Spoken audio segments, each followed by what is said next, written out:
ప్రభువు నామమునకు మహిమ కలుగునుగాక. ఈ ఉదయకాలము మీకందరికీ వందనాలు తెలియచేస్తున్నాను.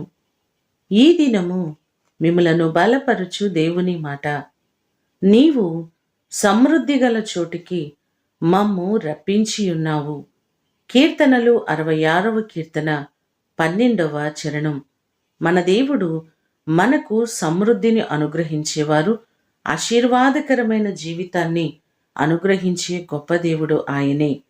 యోబు గ్రంథము 36వ అధ్యాయము 31వ వచనములో చూస్తే, ఆయన ఆహారమును సమృద్ధిగా ఇచ్చువాడు అనే మాటలు మనకు కనబడుతున్నాయి. శ్రేష్టమైనటువంటి సమృద్ధి అయినటువంటి దీవెనల చేత మనలను ఆశీర్వదించే దేవుడు ఆయనే. ఇశ్రాయేలు ప్రజలను దేవుడు చూచి వారికున్నటువంటి కష్టములు, ఇబ్బందులు, శ్రమలన్నిటిలో నుంచి విడిపించి ఆయన మాట ఇచ్చినట్లుగాని పాలు తేనెలు ప్రవహించు దేశమునకు సమృద్ధి గల చోటికి ఆయన వారిని నడిపించినట్లుగా బైబిల్ గ్రంథంలో మనము చూడగలం. మీరు అనుభవిస్తున్న ప్రతి ఇబ్బందులు, ఆర్థిక సమస్యలు, వాటన్నిటి నుంచి దేవుడు మిమ్ములను విడిపించుటకు సమర్థుడై ఉన్నారు. ఈ మాటలు వింటున్న మీకందరికీ దేవుడు తోడయ్యుండి మీ కుటుంబాలలో సమృద్ధిని అనుగ్రహించునుగాక. ప్రార్థన చేసుకుందాం.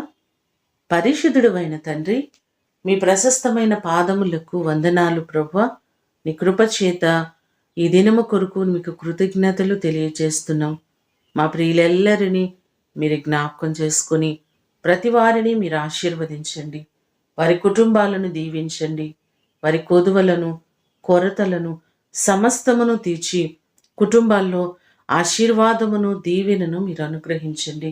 ప్రతి కుటుంబాన్ని నిండారులుగా దీవించి వారికున్న ఆర్థిక సమస్యలన్నిటి నుంచి విడిపించి మీరు పోషించి సంరక్షించి వర్ధిల్ల చేయమని యేసు నామమున అడిగి వేడుకొని పొందియున్నాము తండ్రి. ఆమేన్. దేవుడు మిమ్ములను దీవించునుగాక.